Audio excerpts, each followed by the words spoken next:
ये चले आइए, हम आप ही के मुंतज़िर थे।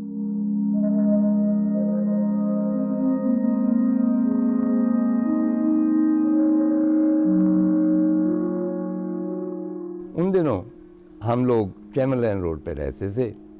चैमरलैन रोड अगर ग्वालमंडी से जाएं मोची दरवाजे की तरफ, अगर आप लाहौर से शनासा हैं, तो ज़रा से फासले पर राइट हैंड पे मस्जिद ताजे शाह के साथ एक मकान है 3 मंजिला।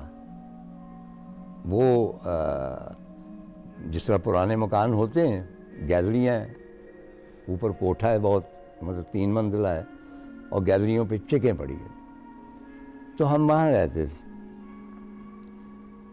जब मैं आया हूँ वापस उस हरासा हालत में, उसके बाद एक महसूस हुआ कि कुछ बदअमनी है। हर तरफ सन्नाटा है, क्योंकि लाहौर में कर्फ्यू लगा हुआ है, हम बाहर नहीं जा सकते। और मैं थोड़ा सा उसका जोग्राफिया बयान कर दूं कि जहाँ हमारा घर था उसके राइट हैंड पे गुरु अर्जन नगर था, उसके ऑलमोस्ट सामने कृष्णा गली थी, लेफ्ट हैंड पे गांधी स्क्वायर था, उसके बाद निस्बत रोड थी। ये सारा हिंदू डोमिनेटेड एरिया था। जो कृष्णा गली थी वो एक गेटेड कम्युनिटी थी। हम बच्चे वहाँ पे देखते थे कि शाम को उनके गेट बंद हो जाते थे, और हम उनमें से झांकते थे तो हम देखते थे कि मोटी मोटी हिंदू औरतें वहाँ पे सैर कर रही हैं। अब असल मसला ये था कि तब तक सब हिंदुओं को भी और सिखों को यकीन था कि लाहौर हिंदुस्तान में जाएगा। चुनांचे लाहौर को बहुत कम गैर मुसलमानों ने छोड़ा, क्योंकि उन्हें यकीन था कि ये शहर जो है, और ख़ास तौर पे Shahalmi was the richest area in Lahore, क्योंकि वहाँ ज्वेलर्स की दुकानें थी। और उसके बाद जब बदअमनी शुरू हुई तो अफवाहें आनी शुरू हो गई कि स्टेशन पे एक शख्स मारा गया, फ़लाँ जगह छुरा घोंपा गया, फ़लाँ जगह ये हुआ। ऑटोमेटिक वेपन्स तो होते नहीं थे, छुरा घोंपते थे या बर्छी होती थी। लेकिन कभी किसी ने ये नहीं कहा कि इतने हिंदू मारे गए, इतने सिख मारे गए, या इतने मुसलमान। कहते थे कि बंदे मारे गए, और बंदे से कुछ तखसीस नहीं होती थी कि कौन मारा गया। असल में फसादात जिनको आप कह लें, ये एक अजीबोगरीब फिनोमेना है। देहात में ये काम कम हुआ, क्योंकि देहात में ये था कि भाई फैमिली होती थी, ट्राइब होता था ना, कबीले रहते थे, आप एक दूसरे को जानते थे। मतलब मेरा आबाई गांव जो जुकालियाँ था, वहाँ पे मेरे वालिद बताते हैं कि हमारी सिख बरादरी थी, और वो शरीक होती थी तमाम रस्मों में, यहाँ तक कि शादी ब्याह के मौके पर वो साथ जाते थे। और अबाई कहा करते थे कि उनको हम सूखा राशन देते थे, और उनको कहते थे कि आप जो कुछ पकाना चाहते हो अपनी मर्ज़ी से पका लो। इसी तरह सिखों की शादियों पे मुसलमान जाते थे, और उनको भी राशन अलहदा मिलता था, और उनके लिए हलाल गोश्त जो है उसका बंदोबस्त होता था। शहरों में ये था कि बिरादरी सिस्टम नहीं था, महल्लेदारी थी, लेकिन वो जो जगानगत होती है ना बिरादरी की, गांव की, वो नहीं थी। चुनांचे यहाँ वो जुल्म ज़्यादा हुआ, और जुल्म ज़्यादा इस तरह हुआ कि उधर से आने वाले जो थे और उनकी हालत देखी नहीं जाती थी, लुटे फुटे लोग जो थे, बेसर सामान आ रहे, और पूरे पूरे ख़ानदान कत्ल हो गए हैं। उनकी लड़कियों को वो उठा के ले गए, उनके बच्चों को बर्छियों में परो दिया गया। उनमें से कुछ ऐसे लोग कि जो नीम पागल हो गए थे, हवास बाख्ता हो गए थे, इतनी बड़ी ट्रेजेडी से।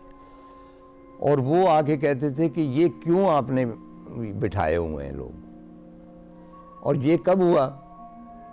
एक तफसील मैं आपको बता दूं कि मुझे फ़ख्र हासिल है कि रात थी, मेरा ख्याल है, तो बड़ा सारा कमरा था, उसमें एक पुराना रेडियो, उस वक्त तो नया था ना आज के हिसाब से, वो जो बड़ी मुश्किल से स्टेशन पकड़ता है, तो उसमें हमने रेडियो लाहौर लगाया हुआ था। और पहली मर्तबा उस रेडियो से अनाउंसमेंट हुई, पहले वो कहते थे कि ये ऑल इंडिया रेडियो, उस रोज़ उन्होंने कहा कि ये रेडियो पाकिस्तान है। यकीन कीजिए कि मैं छोटा था, मुझे पाकिस्तान का कॉन्सेप्ट कुछ ज़्यादा पता तो नहीं था, लेकिन मैं भी उन नारों में शरीक हो गया जो मेरे वालिद लगा रहे थे या ख़वातीन खुश थी।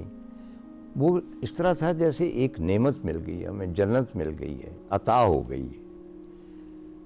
ये तो हुआ ना, अब तय हो गया कि लाहौर पाकिस्तान में, तो तब ज़्यादा गड़बड़ शुरू हुई। और ख़ास तौर पे उन लोगों ने की जिनका मैं तज़किरा कर चुका हूँ, और उन्होंने कहा कि लाहौरियों ने चूड़ियाँ पहन रखी, ये इनको दामादों को क्यों बिठाया हुआ है, ये एक इश्ताल अंगेज़ी। और उसका पहला जो सबसे बड़ा असर हुआ वो ये हुआ कि जैसा कि मैं अर्ज़ कर चुका हूँ कि शालमी जो था वो बहुत प्रोटेक्टेड था हर तरफ से, उसके अंदर कोई दाखिल नहीं हो सकता था। तो कोई नौजवान गए, वो तेल के टीन लेके गए और वो गंदे नाले के रास्ते अंदर गए। गंदा नाला आता था वहाँ से, ज़ाहिर निकास होता था पानी का, उसके अंदर गए और उन्होंने शालमी को आग लगा दी। मुझे नहीं मालूम कि वहाँ से कोई बचा हो या ना हो, पूरी फैमिली थी, हज़ारों लोग रहते थे। मुझे सिर्फ ये याद है कि शालमी में आग लगी हुई थी, हमारा घर ज़ाहिर करीब था और हम कोठे पे खड़े होकर देखते थे, और पूरा आसमान जो था उस पर हमारे लिए, एक छोटे बच्चे के लिए इतनी सी आग हो तो पूरा आसमान होती, वो रोशन हो रहा था उस आग से। और जो बही खाते थे या और कपड़े थे या क्या थे, वो उनकी राख उड़ रही थी, और वो इस तरह लगता था जैसे राख के परिंदे हैं, और वो रास्ता भटक गए, उन्हें नहीं मालूम कि उन्होंने कहाँ जाना है। तो मेरा ख्याल सितंबर का महीना था, हम कोठे पे सोते थे, हमारी अम्मी सफ़ेद चादरें बिछाती थी, हमारे यहाँ दस्तूर था कि भाई सफ़ेद हो सारे, और सुबह तक उनके ऊपर राख होती और हमारे चेहरों पर भी राख होती थी, और वो हम साफ़ करते थे बाकायदा। ये इसका इम्पैक्ट इतना ज़्यादा है कि टाइम्स मुझे सुबह महसूस होता है कि मेरे चेहरे पर राख, और उसकी वजह ये है कि ये राख तारीख़ की है, और तारीख़ की राख को आप पूछ नहीं सकते।